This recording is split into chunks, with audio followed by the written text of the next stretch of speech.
All right. Welcome in, everyone. Modern Symposium. Back again. We got some special guests on, as you might have seen in some of our previous ads. Healing Roots. Two gentlemen here, Joe and Dan, started up this company. If you guys want to take the floor and kind of explain what it is you do, and then we'll get into some questions. It's a pretty interesting, complex topic. Absolutely. All right. Yeah, thanks for the question. As you know, we are Healing Roots. In the state of Florida, our name is Healing Roots Earth Care, just legal reasons. But here we are today. Thanks for having us on this podcast. We love to talk to people. We love the idea of the forum, the symposium. We're glad to be sponsors of the podcast. So we love to keep that. I was just gonna say we felt like we had to contractually obligated to get our ads some advertisers some screen time with the folks. Let you guys see them, hear them, and see what they have to say for themselves. Well, we appreciate the opportunity to speak on behalf of what we do. It's rather simple, but in today's day and age, it may seem complicated. We restore life to the soil. That is our mission. And by doing so, we intend to heal the relationship between humans and Mother Earth. So, Joe, if you want to kind of jump in, dive into a quick idea of what it is, we can kind of go from there. So essentially, going off what Dan said, we're bringing the life back to the soil, and what he means exactly by that is bringing the microorganisms back into the ground that have slowly been deteriorated throughout the years by use of herbicides, pesticides, and even fertilizers for that fact, leaving only bacteria behind. So as Dan said, we're bringing that life back. We have a compost-derived product that we bring forward with our services. And yeah, we're just hoping to make this world a better place and get the world off this demand for drugs, which is fertilizers, and go in all natural, chemical-free direction. Nice. How did you guys start doing this? Where did this begin, or start reading about this regenerative soil process? So that kind of started right after I quit my. Well, I guess we could take this story back to right when COVID hit. And we were all seniors in college, and lo and behold, no graduation. We got virtual learning for our last semester in 2020. Mm-hmm. And so I kind of went home, and I had a bunch of time on my hands, right? I wasn't hanging with my friends. I was living with my parents back in the winter time of Chicago. So I was like, all right, gray skies, we're going to stay inside. And I just binge watched everything I could about food and farming, and kind of just got lost in this whole idea that our food system is actually quite broken in America.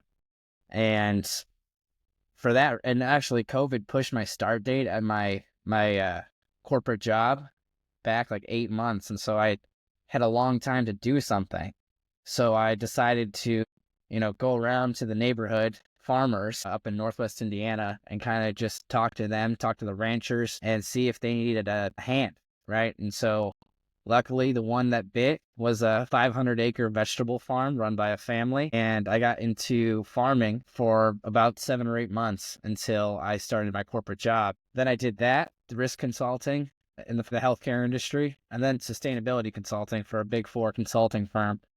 After about 2.5 years, I felt that my path was somewhere else, and so I quit my job, and I went back to this farming idea my head. So there's this thing called WOOF, which is Worldwide Opportunities on Organic Farms. And what you do is basically a work trade program where you're not getting paid any money, but you're getting a place to live and you're getting food to eat.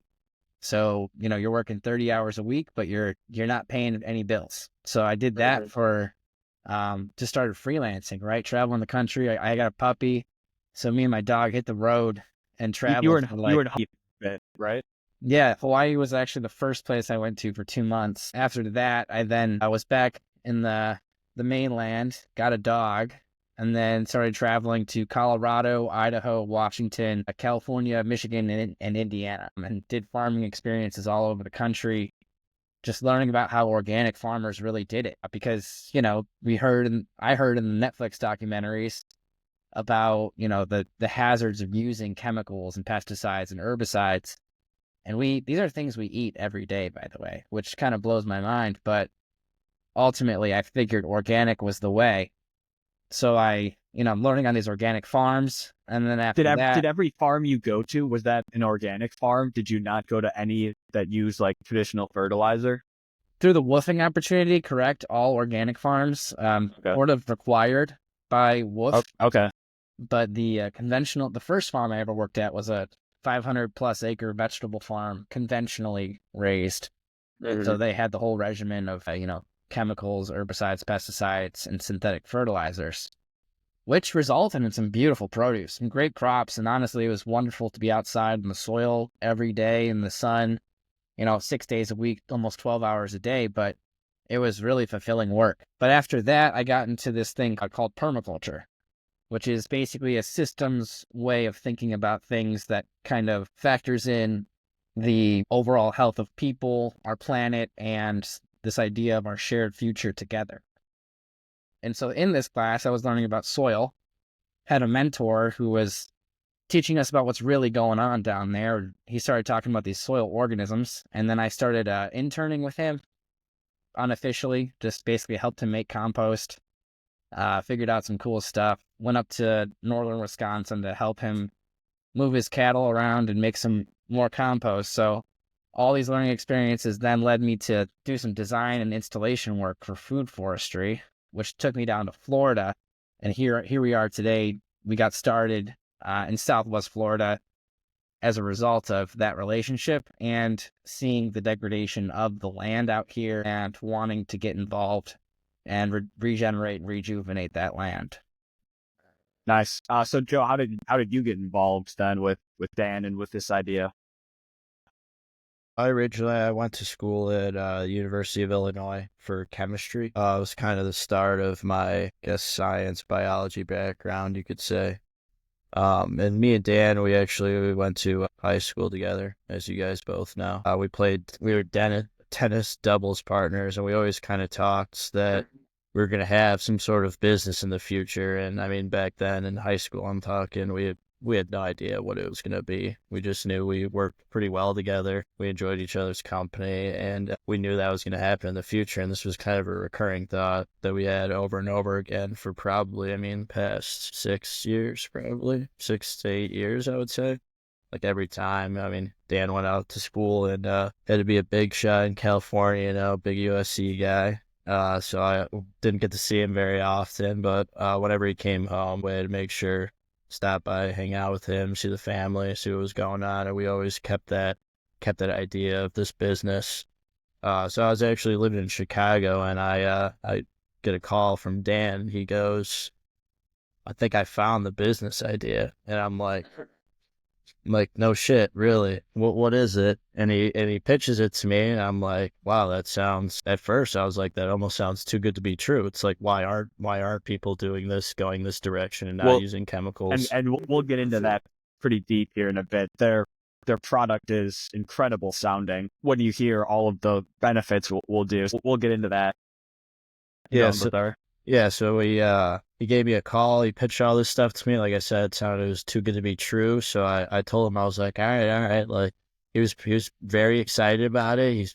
He almost knew that this is where we were gonna go. So I told him, let me do some research. I was a little familiar with the biology and chemistry and things. So I looked at probably like 30, 40 hours of case studies that he sent me, did my own research as well, kind of got a little broad spectrum analysis at this thing, and everything that he had told me seemed to have been true and was coming back absolutely true, and all the studies and data that I've been looking at. So I called him back up and I was like, yeah, this sounds legit, man. Like, I'm in. And Dan, he's like, oh yeah, so you're coming down next Friday down to Florida. And I'm like, we're going to start in 2 weeks, I don't know guys. if I can make it. I don't know if I can make it down there in 5 days, but let me see what I can put together. So I found someone to fill my lease in downtown Chicago, packed up my stuff, and moved down to Florida about 2 months later. And here we are now. Nice. Yeah. You have something, Richie? I had a question to start us off. What do you got? Go ahead. I was going to ask, so what is the business idea? But yeah, so my first question was going to be, what is wrong with fertilizer, right? With the stuff that you guys are essentially trying to replace, the multi-billion-dollar industry. Like, why is that an issue? Why is that something that we should, start to look into alternatives for? Dan, you want to take this? Yeah, sure. I'll start it off. It's easy to go back and start kind of looking at general trends of the world and like society. And we can dive into that conversation for hours, but I'll spare you the details, and we'll just say that over the last 100 years, we've kind of taken a path which we all probably thought was the right path, but it's taken us further and further away from where we should be, and we're starting to realize that. Quick synopsis of how this all got started. Right after World War II, the United States government decided to take all of that funding, that war mobilization, right, that effort, and start turning it to the farmland. And I think it might have been Eisenhower, but he said something along the lines of like, we fought the battles overseas, now we have to fight it on our own farms and land, or something like that. And so literally, actually, the first tractors were tanks that were modified tanks. They had the whole like conveyor belt system of wheels. I don't know what those are called, but Track. yeah, the tracks, right? And so anyways, all that stuff kind of happened, and we started to treat the symptoms, right? We started to say, well, okay, these plants aren't growing as well as they did the first time we tried here. Let's add something. So we started taking chemical tests of our soils, and we realized that we could figure out a way to measure these plant available nitrogens and phosphoruses, potassiums, all these elements in the soil. And we actually didn't have sufficient nutrients in the soil. And so to abate those issues, we needed to create a synthetic compound that could replace that used up nitrogen or whatever element in the soil. So that's how we got fertilizers, right? Which, at the time, pretty damn genius idea. We're going to grow, we're going to do awesome stuff, right? And that's how it was for a while. The classic tilling approach, chemical or synthetic fertilizer. There are organic fertilizers out there. So not all fertilizer is the same, you'll say. But it sort of acts in the same way, which is to say, we have an issue, let's address this. Well, the problem is you have to do that, periodically, in perpetuity, because we're like, okay, let's go ahead and apply this fertilizer, whatever rate we apply it at, every single, every 3 months, every 3 weeks, every year, whatever it is, because we have this idea that we're depleting the soil. But in fact, what we learned is that, or rather recently, is that there's actually living systems going on in the soil, and all of these nutrients are actually being cycled all the time. And it was because we actually rather disrupted the systems that cycled this nutrients and these elements to such a point that we actually had no more plant available nutrients. And so we had to use these synthetic fertilizers and compounds. But then we realized that actually you have living soils, if you have living soils, the nutrients are able to be cycled in what's known as the poop loop. So very high level, you got little organisms eating, microscopic organisms eating even smaller things, breaking those down using enzymes and whatever else, and, absorbing nutrients for their own sake. They get eaten by bigger guys, right? So this is kind of like the ocean. Big fish kind of wins, right? Well, all of this happens, and the biggest organisms eat all these little organisms and poop out the excess. Well, that right there is your plant food. When we tilled the soil, when we decided to keep applying these chemicals, pesticides, herbicides, anything that ends in "-icide" is a killer, right?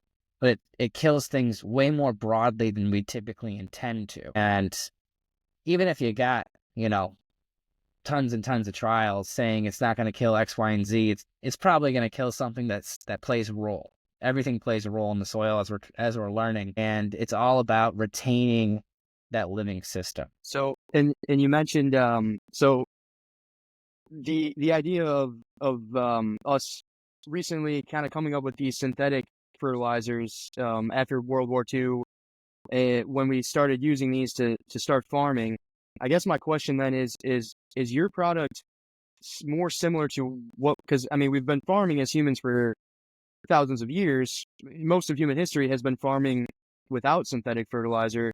That's fairly new discovery, new invention. And is your product more similar to the old way of doing it before synthetic fertilizer became a thing? How do they do it prior to synthetic fertilizer? Is that kind of the same thing that you guys are going for? We're trying to go back, or is this an entirely new kind of method that's never been done before? Well, I'll start this, and I think Dan will finish this up. But I think it's kind of like the old way, but some of the practices that the original farmers used before using synthetic fertilizers weren't good practices. Like Dan brought up, tilling the soil. We're just absolutely ripping it up. Is just going to cause deterioration. It's going to kill a lot of those organisms. So we're essentially trying to do kind of almost a hybrid way of the old way of farming, where you don't use those synthetic fertilizers. You make sure you focus and prioritize the health of those organisms, that delicate balance of that poop loop that Dan was explaining, keeping that intact, all while still doing those old farming practices without the synthetic fertilizers, chemicals, all those asides and things like that. Yeah, so I think just to kind of reiterate, it was the tillage and whatnot that is causing the harm. So yes, years and years and years ago, and this is before World War II, this is, we can go back as far as you want to. But tillage was actually very common. That's, the first plows were pulled by horses and cattle, and had a metal point that would basically just turn the soil, because we thought that worked. And hell, it did actually, it allowed, maybe fresher soil to be, or allowed fresher soil to be accessible to these plants. But it was the advancement of technology that really took that tillage to the next level, right? And so that's what we're saying. After World War II, we had mechanized tillage, right? So now it's... Yeah, so you're saying tilling used to be like a great practice, but when you don't do it at like such an industrialized level, right? Maybe not like cataclysmic, right? It's not going to absolutely run your soil dry. But now that, Right. Ever since that, we have like insane like machines to be able to turn it over so much that you're essentially like extracting out all of like the nutrients. We're killing the organisms, which give us Okay. access to the nutrients. But yeah, you're absolutely right. I mean, there's a lot of farmers out there who believe you see some weeds in between your beans or your corn, and what's the response? Well, either one, we spray. I mean, hell, that's why we have GMOs and everything, because we genetically modify our crops to allow them to be resistant to the herbicides that we put down to kill everything else. The whole goal is to have a monoculture. Well, tilling is killing, basically. And when we advance the speed of tillage, we advance the degradation of our soils. And thus, we're put in the situation where we're in today. Well, so with your product, your compost product, would there be no required mechanized tillage then, using your product as opposed to a traditional or standard way of doing it? Yes, as a quick answer, but really, you can stop tilling in any system and eventually see benefit. And that has everything to do with the fact that Mother Nature wants to heal the ground. The last thing Mother Nature wants is bare soil. I liken it to the idea of if you were to take a potato peeler and go across your forearm. Okay, if you take that skin off, you're taking off your protection to the outer world, right? And so now you're more susceptible to infection, disease, or a variety of other detrimental factors. And so it's the same process with the ground. If we try to rip up everything and now we have bare soil, Mother Nature will try to heal itself by trying to put plants there. That's why you see weeds proliferate in parking lots or in your baseball fields, right? What do? We keep attacking that with with pesticides or herbicides or, tilling events to try to keep it bare. But at the end of the day, Mother Nature is trying to heal itself, always. Yeah, But I guess what is sorry, go ahead. No, yeah, I was gonna say to go along with that, you're saying with the tillage, does our product essentially help replace that? And yes, it does. By putting those organisms into the soil, they actually build structure in the ground. So instead of being very hard and compacted like the ground currently is, our product is you're spraying down these organisms onto that compacted ground, and they open up, they travel through the ground, through that compacted solid area, and help open up passageways for air to pass through, for water to pass through, which also Okay, creates an gotcha. aerobic environment, which is oxygen rich, which allows those That was what organisms to my actually survive and kind of help create that desirable growing conditions without having to use tillage at all. gotcha, because that was what I was really my realm of expertise as far as the farming goes. But tilling is what is the purpose of tilling to begin with? Is it just pest control, or is it also I'm not Like aeration, kind of like to get more oxygen in. Yeah, it's That's a great aeration. question. Yeah, right. Go ahead, Aeration, Joe. I think like Dan said, you're saying it's getting access to the soils underneath it, breaking everything up. And then also, Dan, doesn't it help for like seeding and things like that as well, too? Just kind of the main time frame they do it, or Well, I think it's usually after harvest they'll till to put in all of that organic matter that grew up, right? And then they'll cut their corn or their beans or whatever they'll harvest. You're left with scraps. They till it into the soil so that it decomposes faster and they're able to plant next spring. But yeah, the main reason they're tilling is because of weeds that they're trying to break up or compaction. And compaction is what Joe was talking about, where the ground is really hard. As a result, water is not able to permeate into the soil surface as well. And, that's where you have runoff events. It's where you have soil erosion at massive scales. These are the reasons why we have large algae blooms in the Gulf of Mexico that creates red tide events and But is this kills aquatic is this a life. new thing? Is this a new is the idea of tilling new, or have we always tilled the same? I mean, obviously the machines used to do it now are the new we're doing, back in the 1800s, 1700s, or no?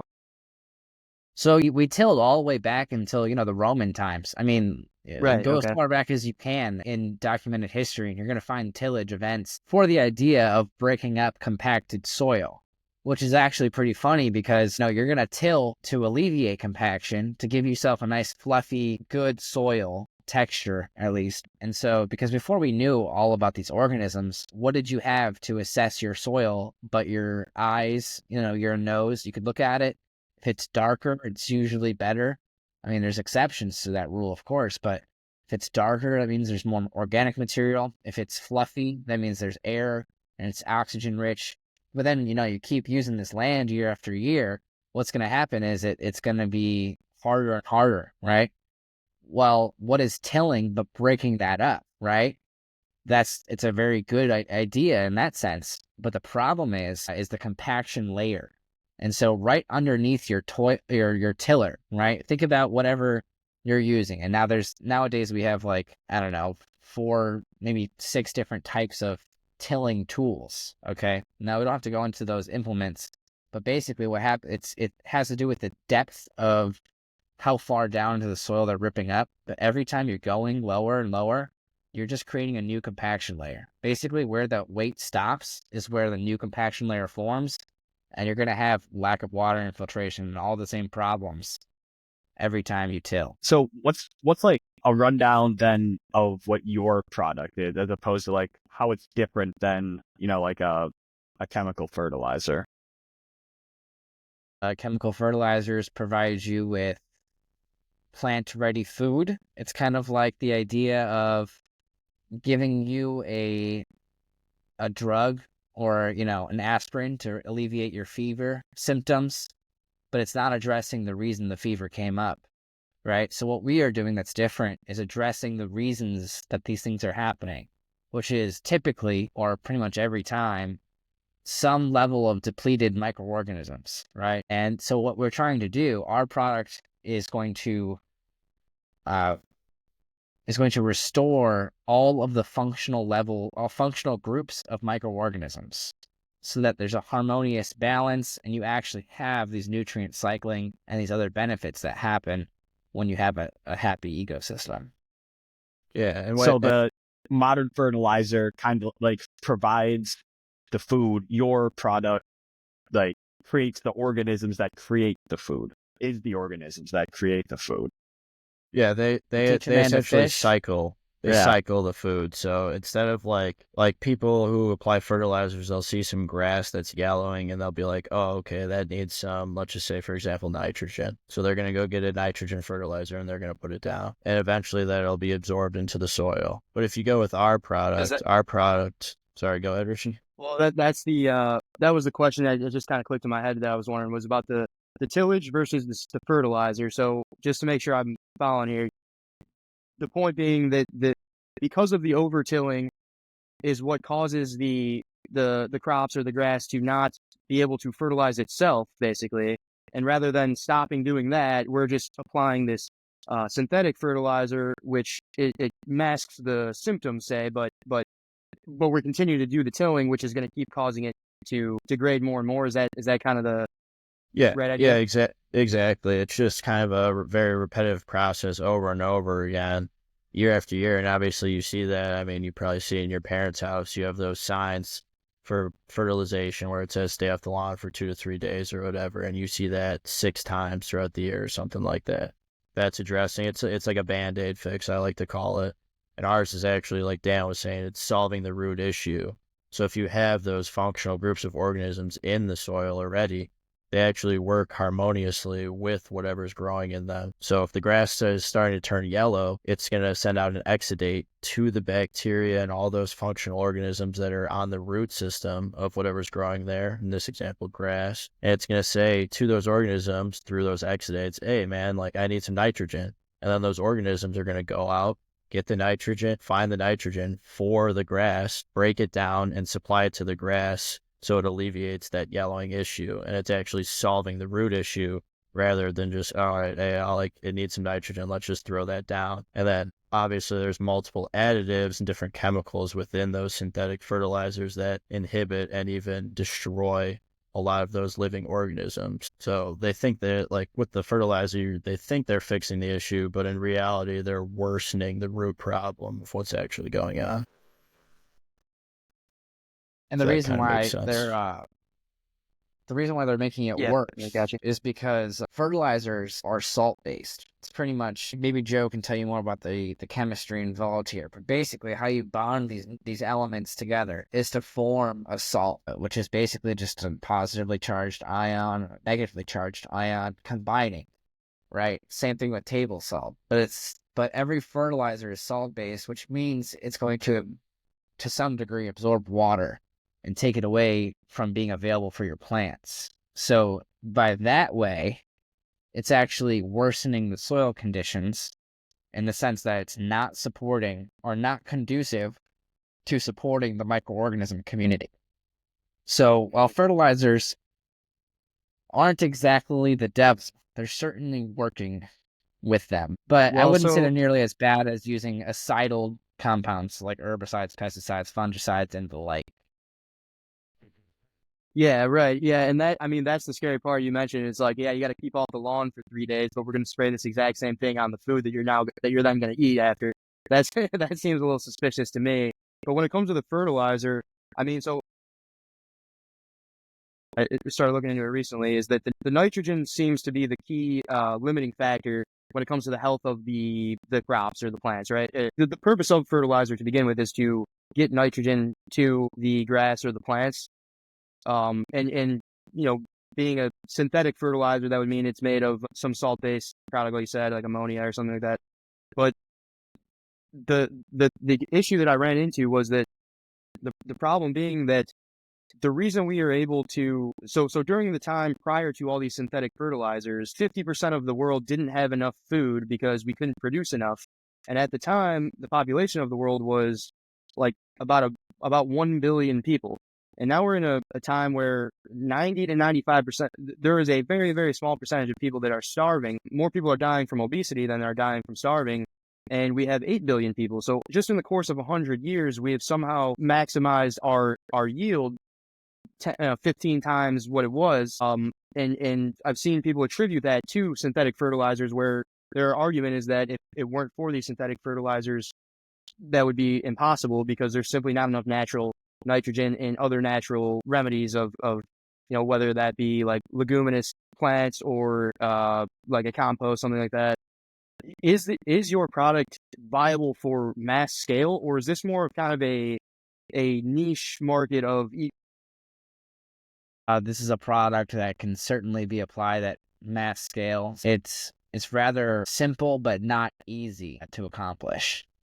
Basically, all it takes is creating a lot of compost that's very rich in these microorganisms. Taking those organisms or taking that compost and either spreading it into the fields or putting it into a liquid form, extracting the organisms into water, and applying that water onto the fields.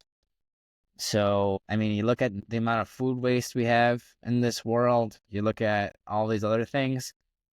I think we are, and who am I to say this? Just some random guy, right? I'm not a PhD, but I truly believe that if we were to farm properly, we could easily feed more people in this world. We cut down on the food waste, we treat our land like we should, and abundance is completely accessible to everybody. We just need to start treating our home, aka this earth, a little bit better. So when me and you have talked about this, you said that you think your product would actually increase yields greater than the non-natural fertilizer, right?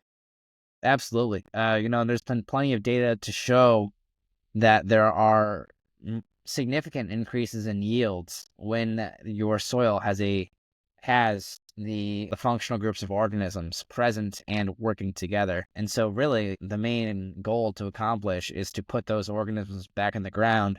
The really cool thing about this is that we don't have to regulate this system. Nature self-regulates for the most part. And so all we need to do is put these organisms back, and whatever plant is growing, as Joe mentioned earlier, they release exudates, which is like the sugars from photosynthesis, and their goal is to raise certain groups of organisms.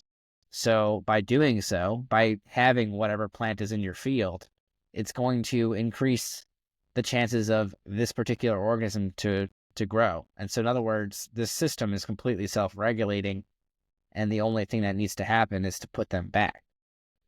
Yeah. One other question I had on, I'll go.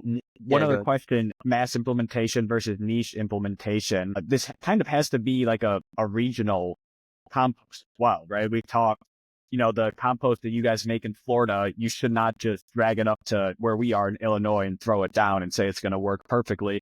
Probably shouldn't even be done right for the correct biology and chemistry for the soil. So is that not another problem towards mass implementation, is that you'd need like almost a lot of different, you need like wide, consumption of it, not consumption, you need production, different levels, different areas as well. Yeah, that's like, we've been seeing that would be something regional. Because obviously different species, as you know, I mean, there's stuff growing in the Mariana Trench, which has to be adapted to deal with certain temperatures and things like that. And that's what's going into exactly what you're saying. It'd be a regional thing. And I mean, it's as easy as going into a forest. I mean, say in the Midwest, you go into the forest, turn over some leaves and find some fungi or decomposing material. And it's as simple as adding that into the compost pile to multiply those organisms. But like you said, I mean, you'd have to do a forest in the Midwest, forest in the South.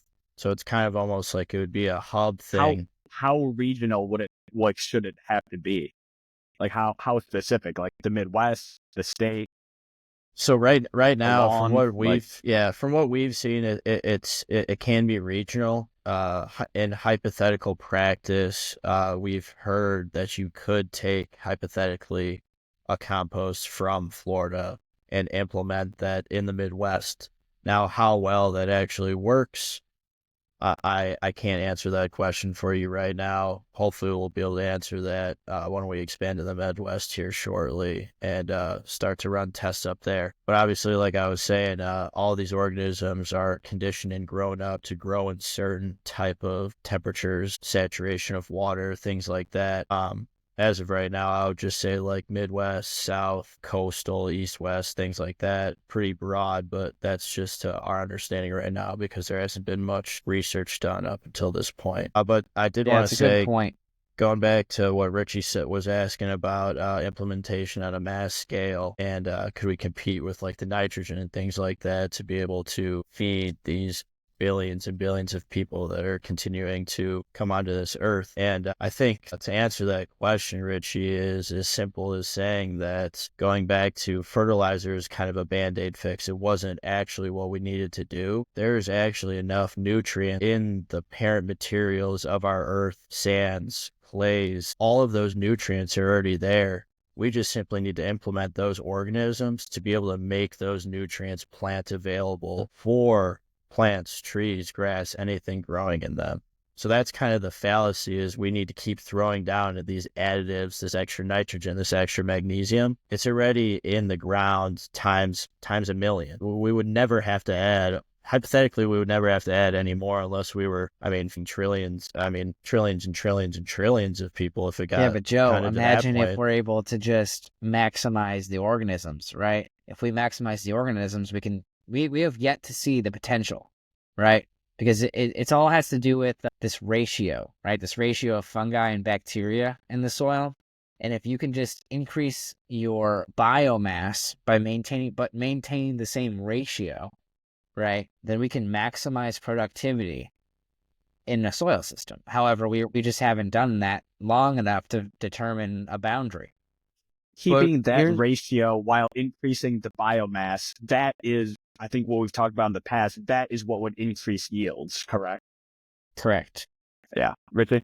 And so, I'll come back to what I was going to say. So when you say biomass, what do you mean exactly by biomass? I mean, typically we're looking at biomass in a given volume.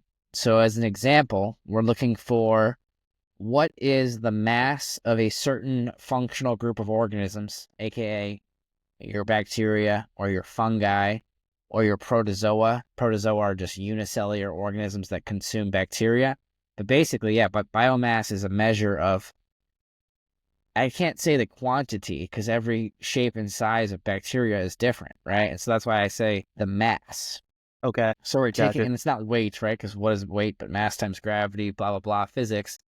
But essentially, you're talking about taking that in a given volume. So you're looking at micrograms. Much of this mass gram. is okay. I got you. So Right. you take a group of mass. How much of this are living organisms compared to how much is whatever, just dirt or dead, stone or whatever. Okay. So my other question. Well, my other question was back to what you said, Joe, about how if we make the assumption that, okay, there's enough nitrogen in the natural soil already where we don't actually need the fertilizer, that's what I don't understand how that could possibly be, because we've been using natural nitrogen for thousands and thousands of years when we had 8 times less people and 80% of the population was working in farming to produce food, and we still couldn't make enough to provide for 50% of the population at that time. Now we have 8 times as large of a population with only, I think it's like 15% of people actually work in agriculture because everyone else is working in offices and cities and things like that. There's something I'm missing, because how could we have enough natural, if the case is that there's enough nitrogen already in the ground where we don't need a synthetic fertilizer, then why did we put synthetic fertilizer in there to begin with? Because why did immediately after we started putting synthetic fertilizer in there, the rates of starvation and people who were malnourished or undernourished started going down to near zero? So, I think that can be answered a few different ways, and I think it could go back to what Dan was saying when we were using tanks as tractors. There was kind of a huge chemical boom back then that started, and I feel like it kind of just almost went off the rails, where we were trying to do too much. And like I said, I agree, Richie. It's kind of crazy to me that we almost, as society, it kind of seems like we missed this almost.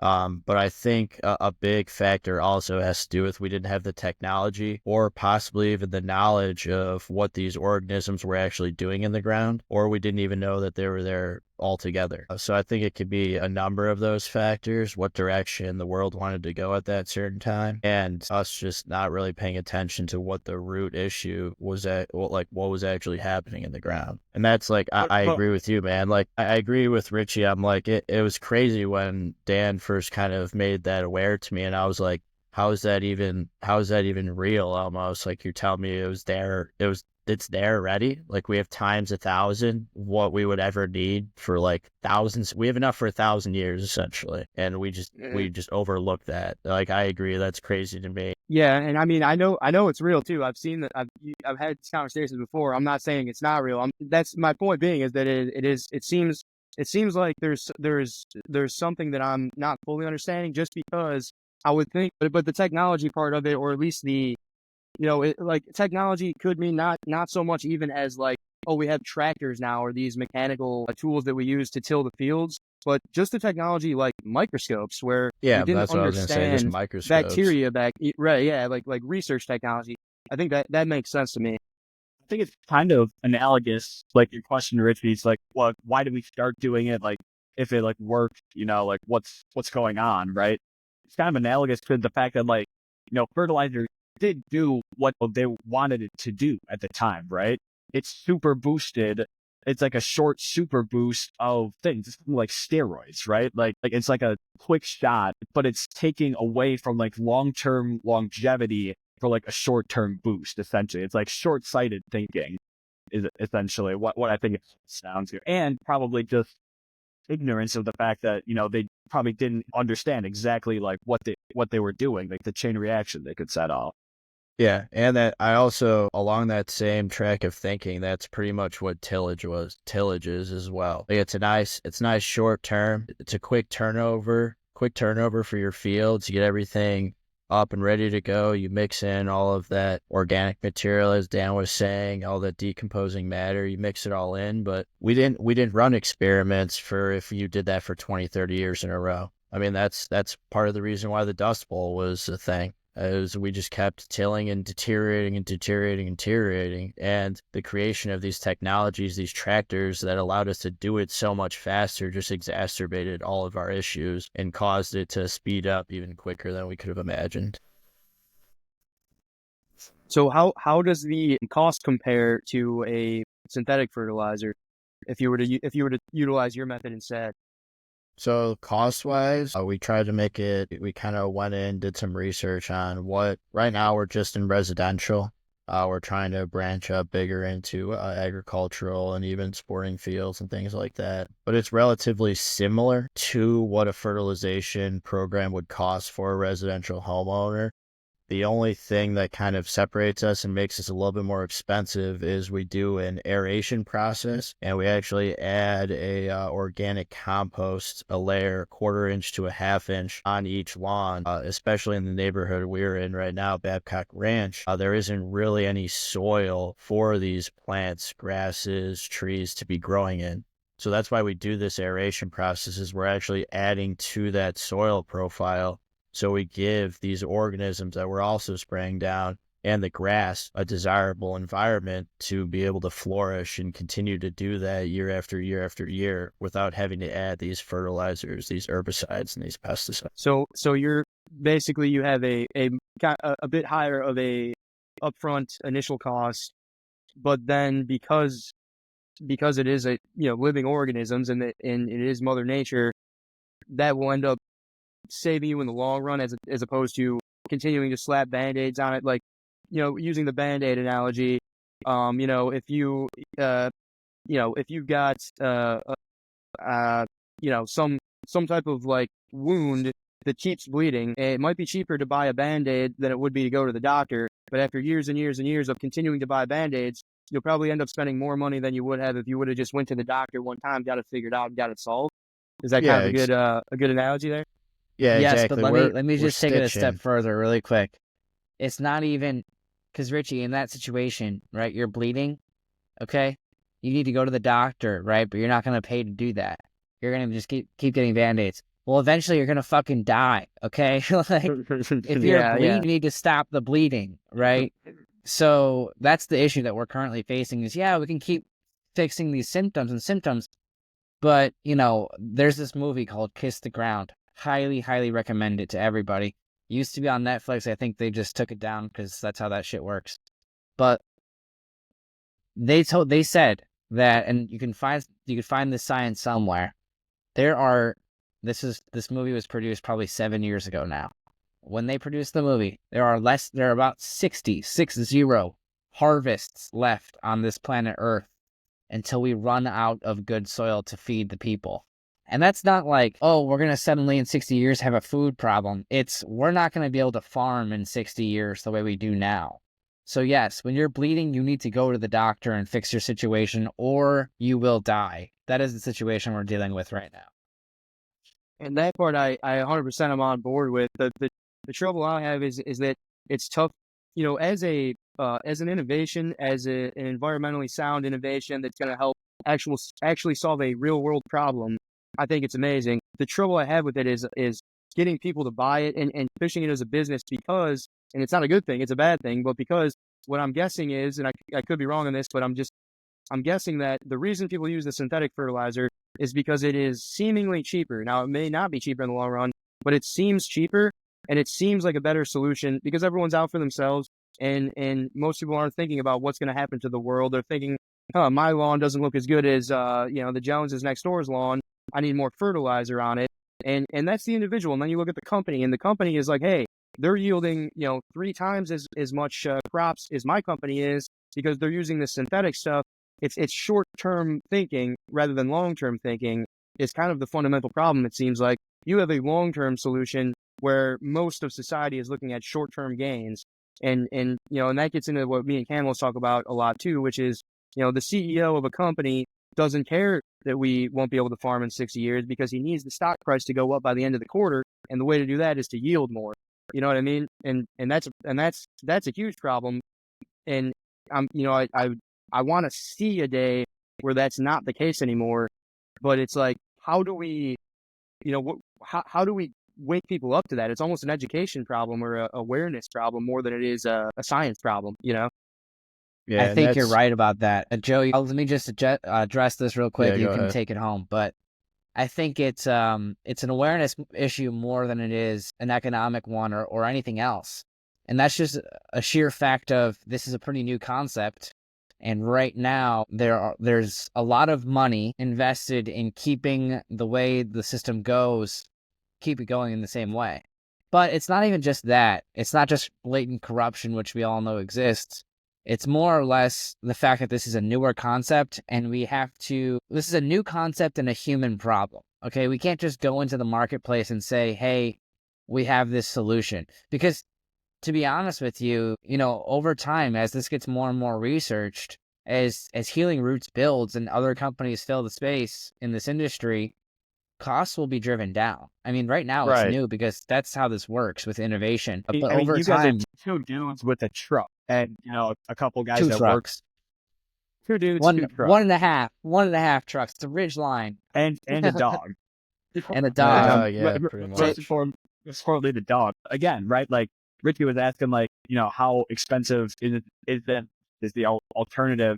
And right now, you're basically like neck and neck, it seems like. And really, it kind of only seems like you'll have opportunity to, like, increase your margins, not even your margin, get the price down even more, right?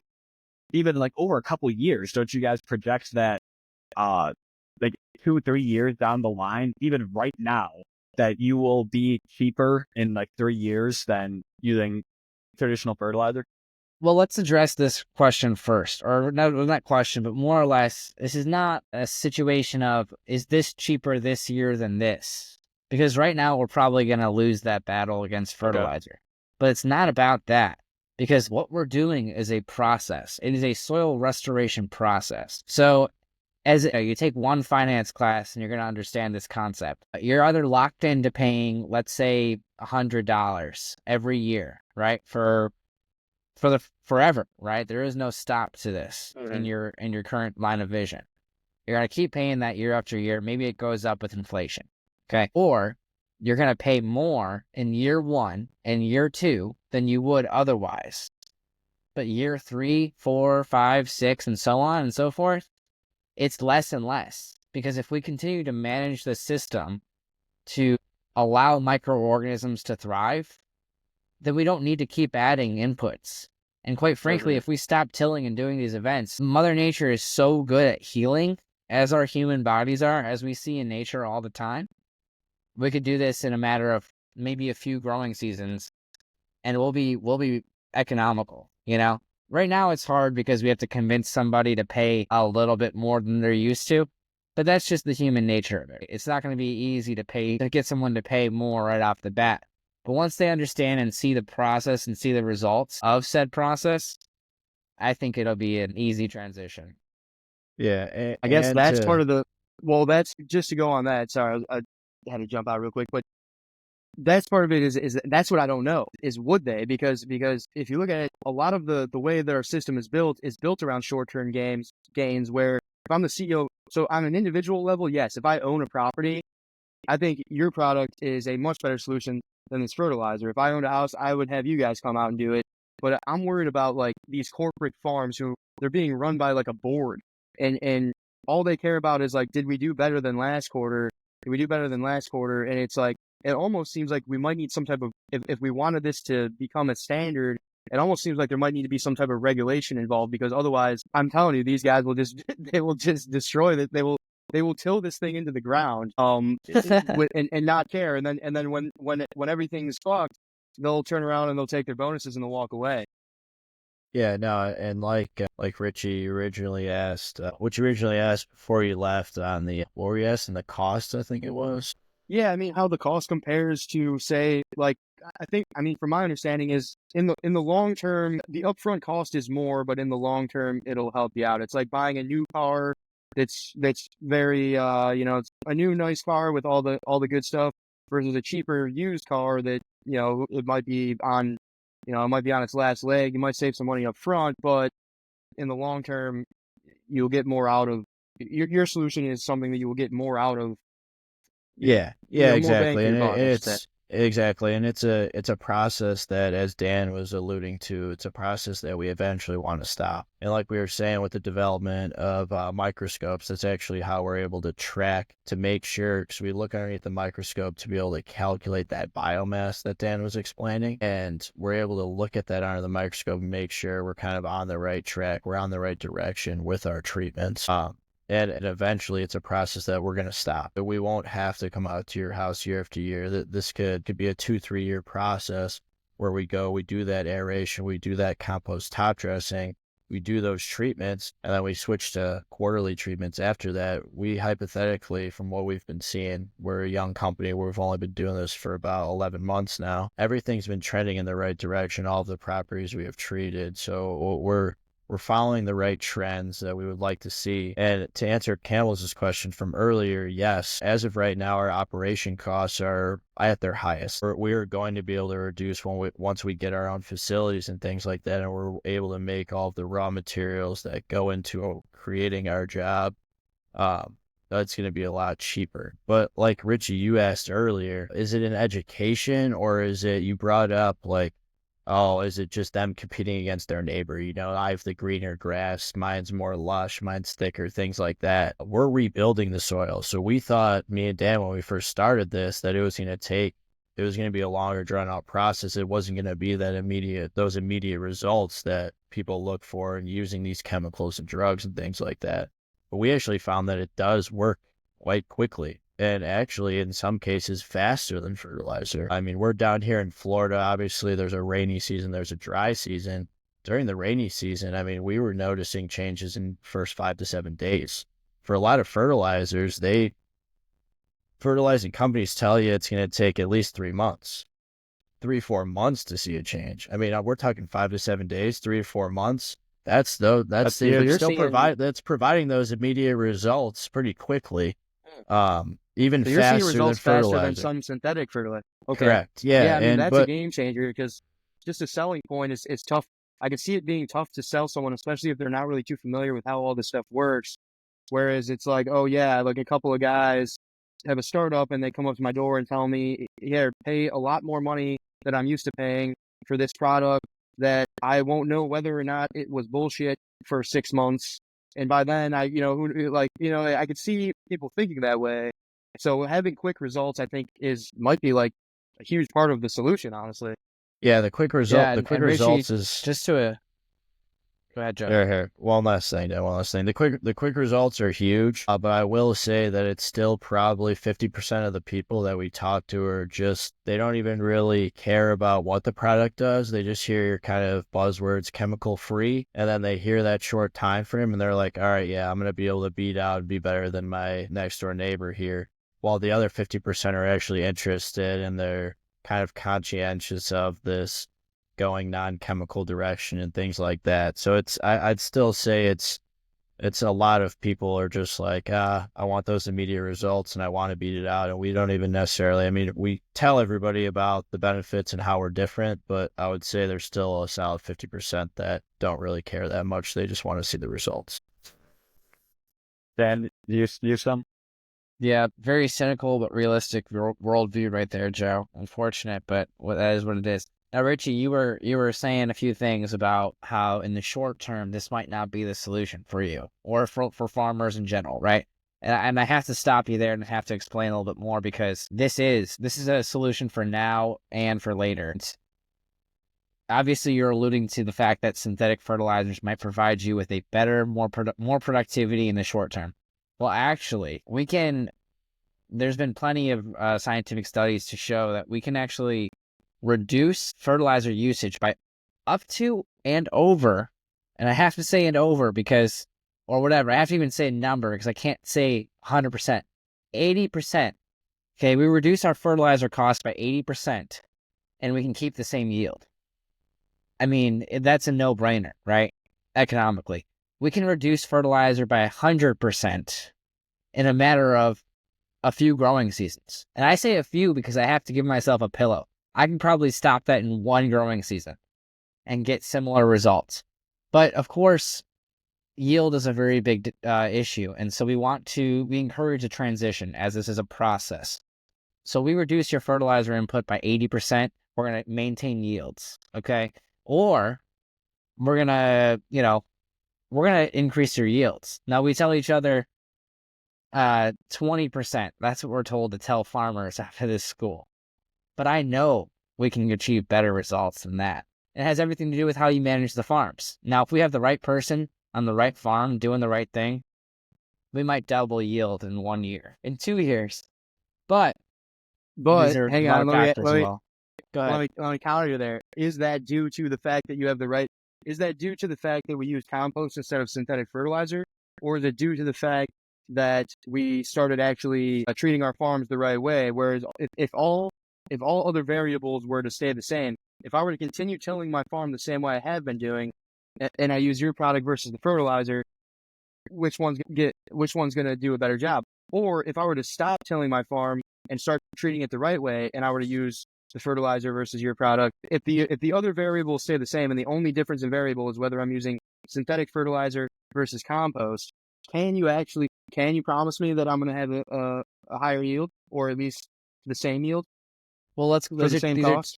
These are two situations that are independent from each other. But yeah, let's go to the one where we say we're going to use compost and till, right? So we're still tilling everything. We're going to do all the same thing, use compost and synthetic fertilizer. This is a tougher one for us because I think if you're going to keep tilling, you're going to keep managing all your stuff like that, you're putting yourself back to the bottom of the staircase, right? You're trying to climb up, but you keep chopping it down to the bottom. So, every time you till, that's what's happening.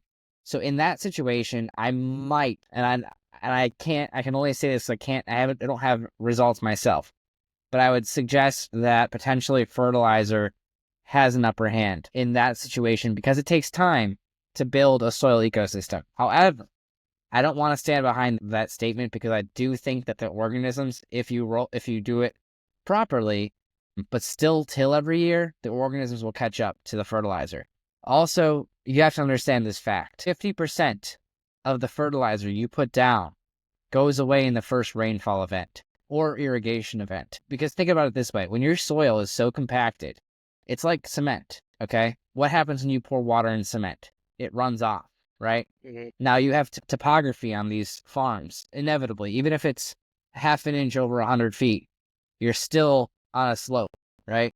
And so if you have water on a slope, what happens? It rolls downhill, right? So when you have any sort of compaction, this is going to happen. So when you fertilize, you have to understand that basically 50%, half the money you just spent, goes down the hill and into the rivers to kill our fish and fuck us up later.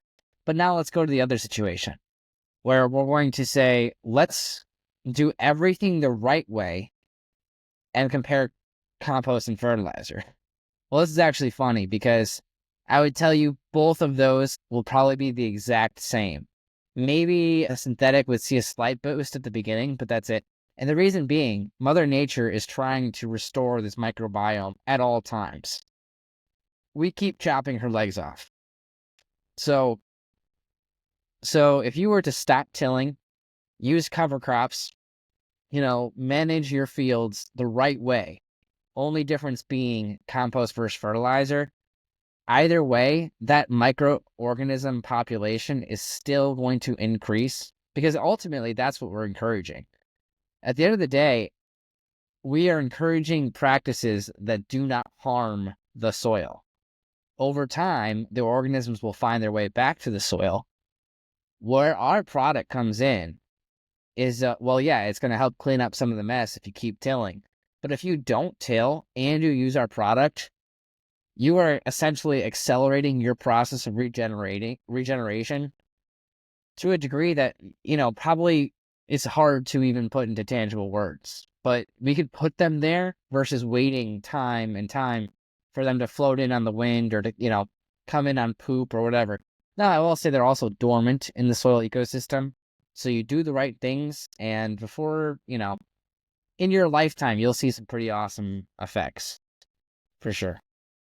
So what do you think is like the biggest hurdle standing in your way? Like why hasn't someone over the past, decade or two, as the studies have been coming out showing that our soil is becoming, less and less arable, that, we're actually depleting the nutrients, like why hasn't someone already stepped in and said, hey, this is actually a much more viable, cheaper solution? Like, what do you think? I mean, Go ahead, at Joe. least what we've seen and what we've kind of heard from people, we've talked to farmers, residential homeowners, people that have had homesteads, things like that. And it seems like biologicals or a form of what we're doing has been being pitched to at least farmers, to our knowledge, for a little while now.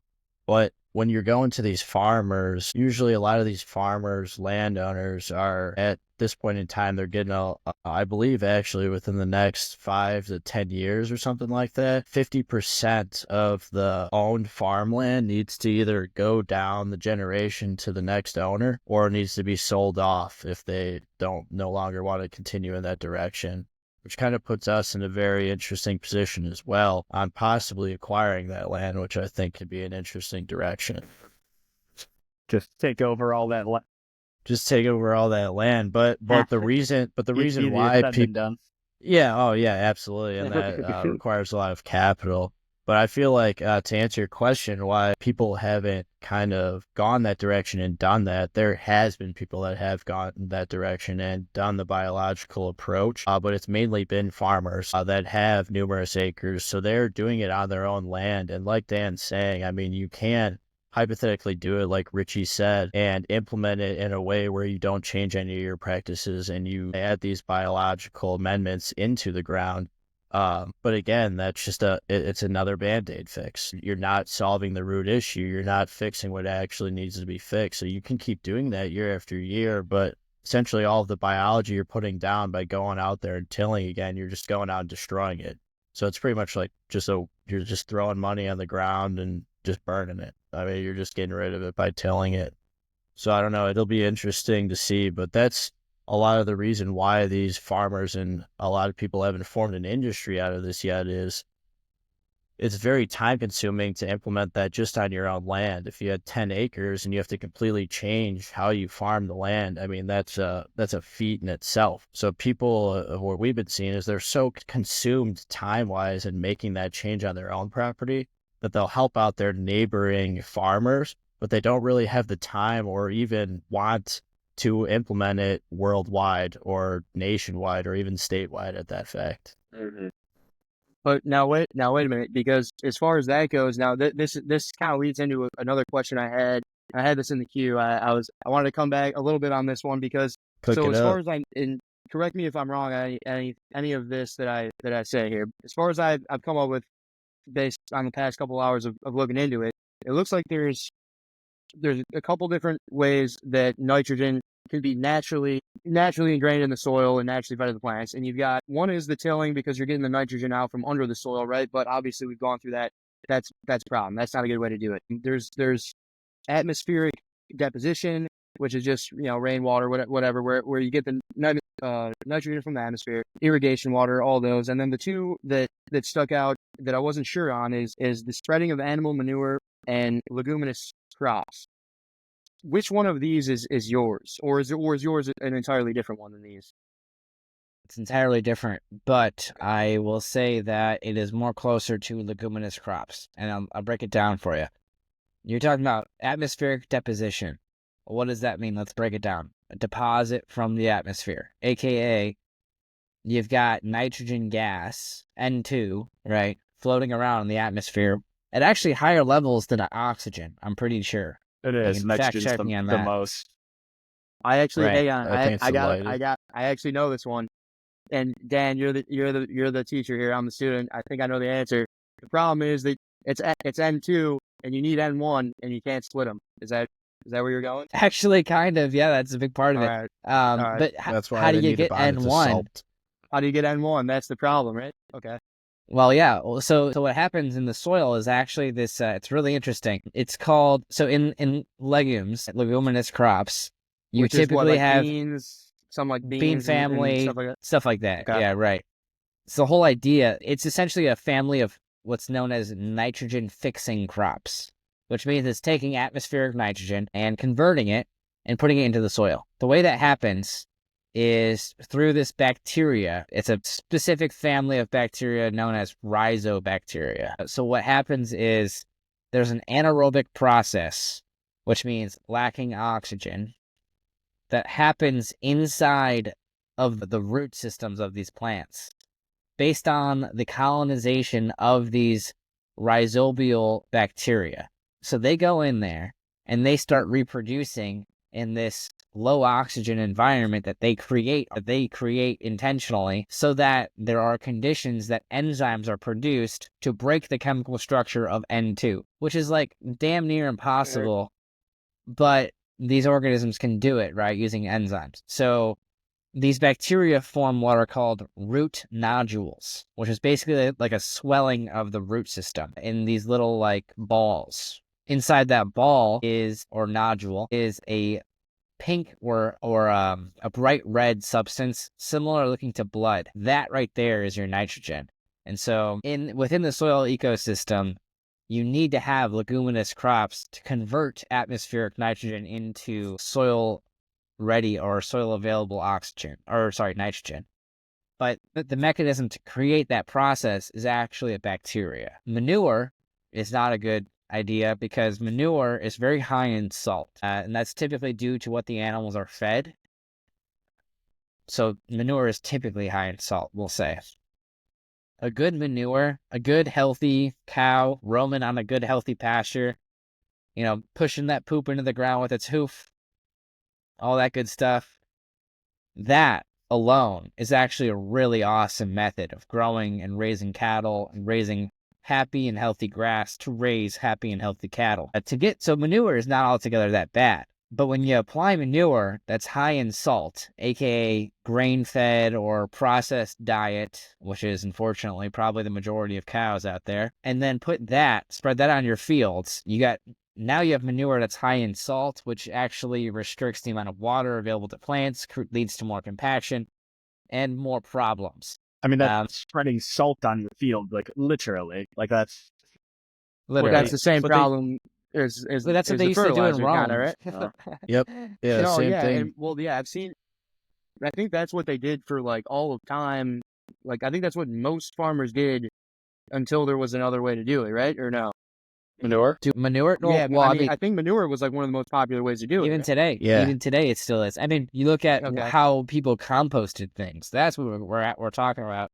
And now in So ancient now I India, guess I guess, and this is just, and because I don't know exactly, and I'm sure if anyone's watching, there's probably 4 or 5 people that they might have the same question. So when you talk about compost, because I've always pictured compost as like a form of manure, kind of. What is the difference there between using the manure method versus the compost? So so manure is is a manure. component of it, right there. Yeah, but it's really just, you can go ahead, Joe, if you want, but it's I mean, what else? essentially What a else other than process. manure? I guess then. Well, it's not what else. So manure. It's manure, green material, and brown material is what creates compost. But compost is aerobically decomposed organic material, and if you do it right in the right ratios, you have the conditions to proliferate the organisms, to create an So what is environment the in which they source? reproduce. What's the source of nitrogen? So the Is source of manure, nitrogen actually. is from the poop, yeah. So like Dan was Okay, explaining, now I have my. Dan was explaining the feed that goes into the animals, how it's like what were you saying, Dan? Like grain, and that's what adds to the salts of the poop that is pooped out. If they're actually fed like a natural diet and they are eating just off their grazing, and you're not giving them all this crap, produces good poop, I guess you could say. But that is one of the components of compost. And like Dan said, it's green material and brown material. And essentially that's poop, hopefully healthily fed animal. Green material, which could be anything as like green leaves that have fallen off trees, fresh grass that has been cut, any sort of green material. And then the brown is usually an aged wood chip. And why it's aged is it allows it to build up the fungal material on the actual wood chips, which then adds to the diversity, the biodiversity within the compost overall. After you add all those 3 ingredients together, you mix it up, churn it up, and you let it sit in a pile. And it's actually pretty cool. The pile actually can heat up to, Dan, what is it, 180 degrees, I think is when it combusts or something like that. So it heats up to about Yeah, it can go over 170, I believe. 180. Well, no, you want it. I mean, really, it's the temperature it reaches is dependent on the materials that are involved and the ratios of materials. And the So more anywhere But the how from more much manure? Because well, so if manure is a source of nitrogen, and nitrogen is the limiting factor when it comes to yield. I mean, how much manure are we talking here? Because I've got, and this could be wrong, but I looked at it. It looks like ammonia, which is in synthetic fertilizer. It has 46% nitrogen content by mass, whereas manure has 4%. So are we talking we need 10 times more manure than we would synthetic fertilizer by mass? I mean, like, well, so what is Richie, I is there think like a you're shit ton of shit that we're bringing in here or no? so I There's mean, like, if I want obviously, to do a Let me farm, say like, how there's a much lot of manure do I need? There's a lot. Yeah. well, This is the well, shittiest Richie, it's symposium ever.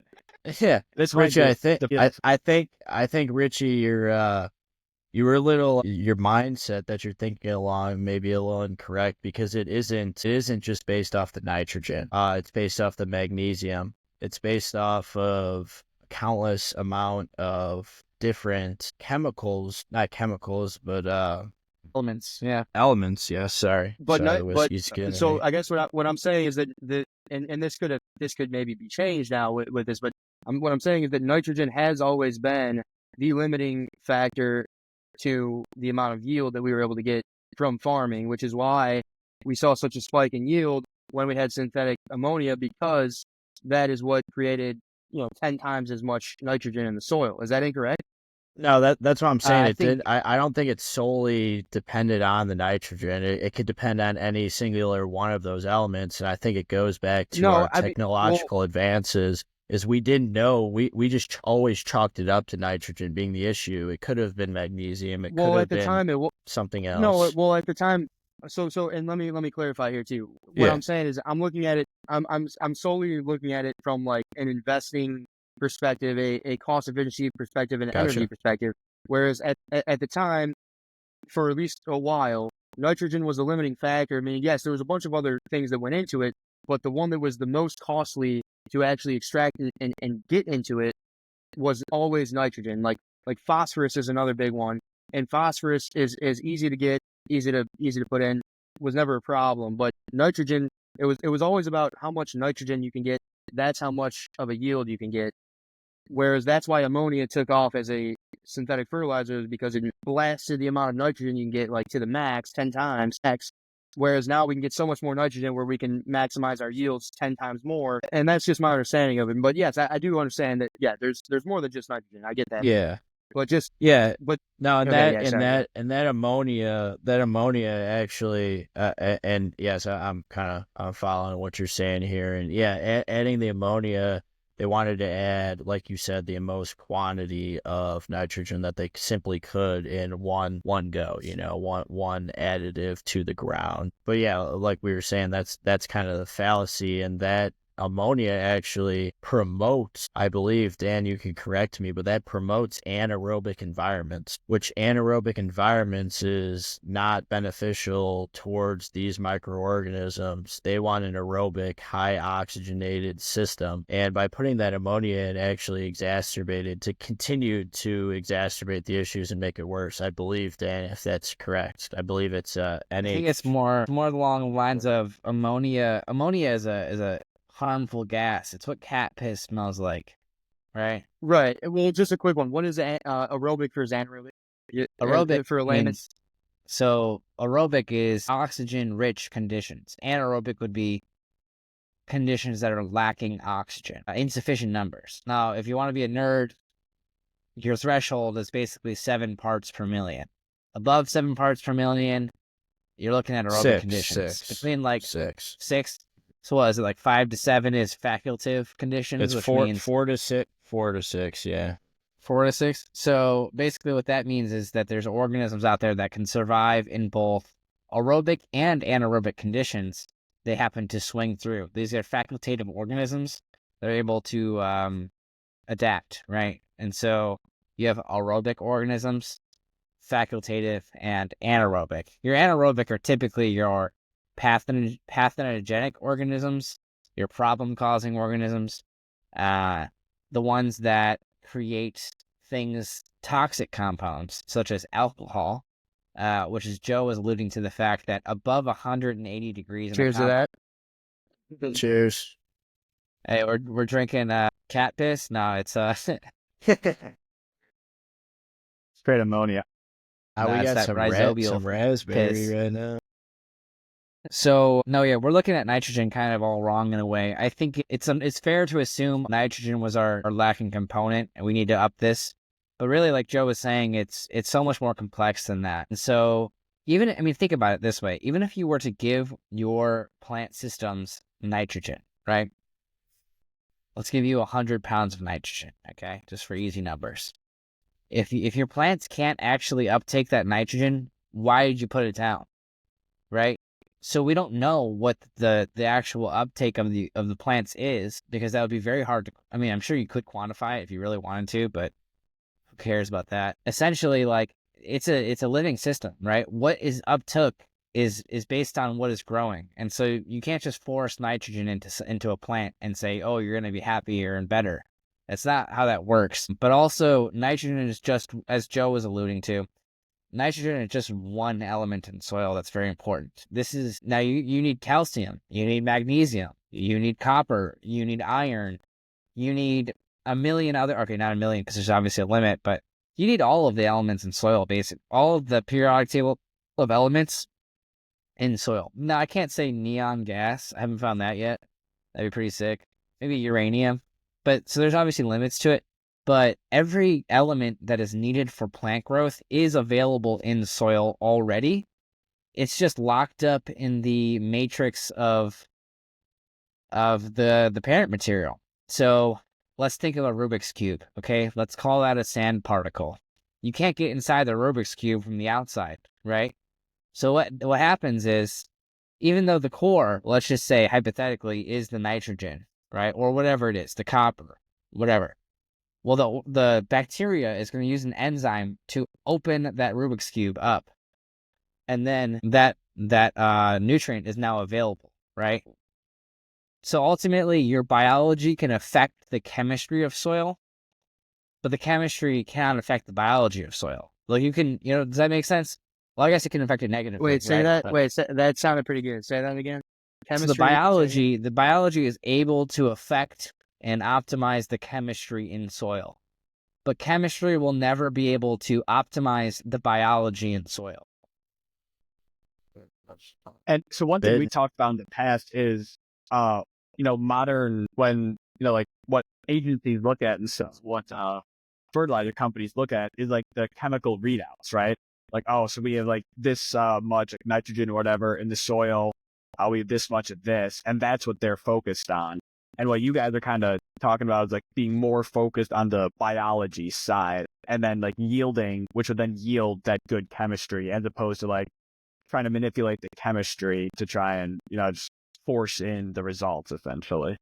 Yeah, there's no point. Exactly. There's almost 0 point in trying to control the chemistry. And like people worry about altering the chemistry, and you're altering the chemistry by adding fertilizers and things like that. But yeah, no, it's just a complete waste of time. And even people try and alter the pH in soils. And it's like, so over the duration of the lifespan of a plant, it's going to per different pHs in different times of its life cycle. So people think that the soil needs to be altered, the pH needs to be changed, but in reality, you just need to add those organisms. The organisms have the ability to manipulate the pH in the soil themselves. And that is simply, like we were talking about, the exudates, that whatever's growing in the soil, they're released, the organisms, then that's how they communicate with each other. The organisms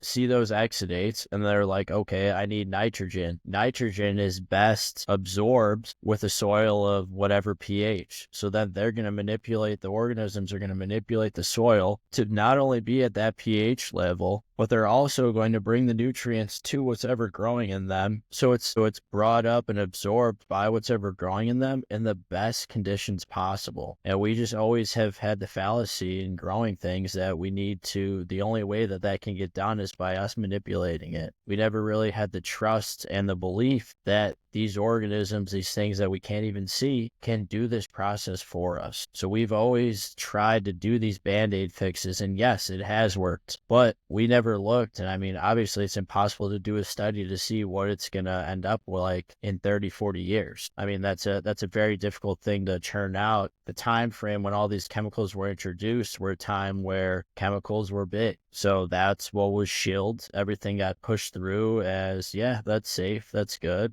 I mean, you could even say cigarettes, like that was safe, that was good, that was the cool thing to do. Nobody thought it was gonna be any harm to us. And now every single pack of cigarettes has a person with lung cancer with their lungs sticking out of their chest and they're dying. So it's like we just never took the time to actually see and to test these experiments to see what putting down these chemicals and these fertilizers would do to us in the long run. It worked immediately. And I agree with what Richie said earlier. That's what a lot of people in society, it's all about those short-term dopamine, those immediate results. And that's kind of what our world is fueled on. And I think it got even worse with the internet and social media and TikTok. But thank God TikTok's back. That's a few hours of my life every day. But I mean, it's an exacerbated issue. It's a Band-Aid fix, and we're trying to go all in and fix it. And like Richie said earlier, could you just implement that and maintain the same things? Yes, you could. And like Dan said, hypothetically up front, it would be equivalent to trying to completely change it over.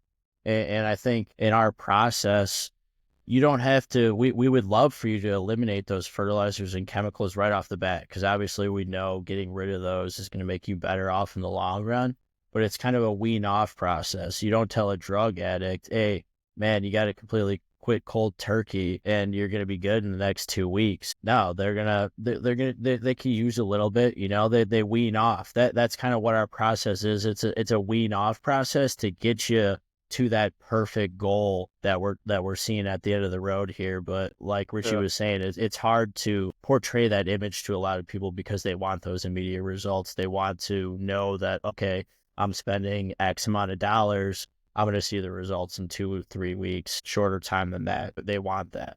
Yeah. So, wait, Yeah, you you're saying something, muted, Richie?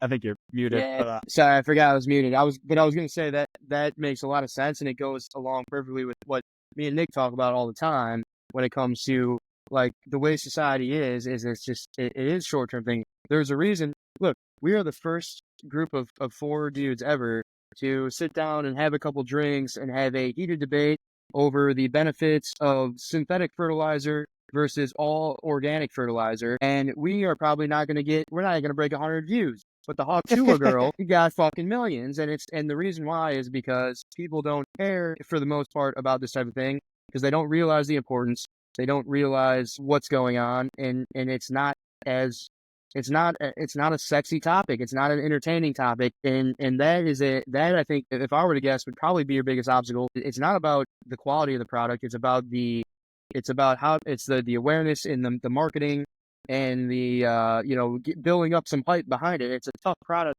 to build up hype around, and hopefully we can help a little bit here. And that's why like environmentalism shit always gets kicked down the road. And that's why no one ever started like this process before, in the last like even like 5 or so, 10 or so years maybe when we see more and more green initiatives. It's like such an easy thing for people in power to be like, well, I have a 4-year time frame. I have a 2-year time frame for some people in Congress, right? It's like I'm not going to solve global warming. I'm not going to solve the climate crisis, our arid, crops in one cycle. So, it's something that gets kicked down the road a little bit. Joe, Dan, any last thoughts? We start to wrap it up here. I did want to say one last thing. Richie was bringing up kind of these big corporations that could possibly come in, and I think it's actually beneficial. Our product is actually beneficial towards a lot of them, and you could see that with what Elon is actually doing with this carbon credit kind of stuff. And I kind of have a loose idea of it, but we can actually, for these corporations, we can create these carbon credit refunds because the biggest sequester of carbon is actually the soil itself. But it can only sequester that carbon if those organisms are present in the ground. And as of right now, I believe Elon is actually selling those carbon credits to other companies because the big thing right now is they want to be carbon neutral throughout the duration of a year. And I feel like that can be kind of a next big step for us, is possibly helping out these corporations in getting these carbon credits. Could be a big money saver. And I don't know, I think the direction that the world's heading is kind of anti-chemicals, bettering the earth, getting away from all this nonsense and going all natural.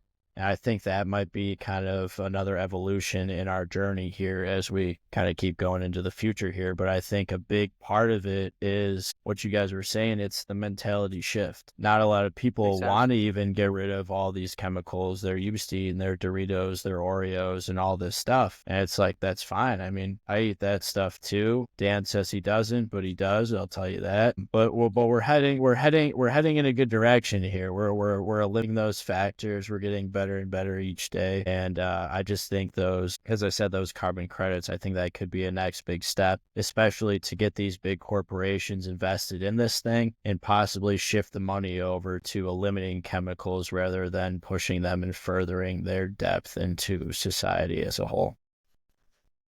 Dan, final thoughts? This conversation can bring a lot of doubt or fear into people's heads. I mean, look at the reality of our situation. We need to fix things, or we kind of screwed the pooch. But there's something I saw earlier today I think that's really applicable. The thing that fear and faith share is that it requires you to believe in something you can't see. So it's easy to be fearful of all of these things. It's easy to think that we're pretty screwed, that we can't come back from this and all of these pretty awful realities and situations. But really, I challenge the viewers, I challenge the listeners to have faith in people, in companies like Healing Roots Earth Care, in companies that care actually about our planet and our future together. And I think that together, if we have faith, we'll do some pretty amazing things, and we really truly can save this earth and save this planet just by treating her with respect and care. Yeah. Like it. Richie, anything else? I think it's a pretty good one, boy. No, I mean, I like we thought this said, was not awesome. the most sexy topic or anything, but I think people are definitely going to learn a lot from it. Yeah, no, I think this was a good one. I think, I appreciate you guys coming on for Yeah, sure. thanks I for was gonna coming on, say- boys. Healing Roots, Babcock Ranch, Florida. Hey, here's to healing Cheers, roots. gents. Here's to Healing Healing- Roots. Here's to Healing Roots and the Symposium. Keep doing good stuff, Symposium. boys. I gotta catch up. I'm only about 4 or 5 episodes deep, but I love what you guys are doing. I Hey, love to see the boys doing what they want to do.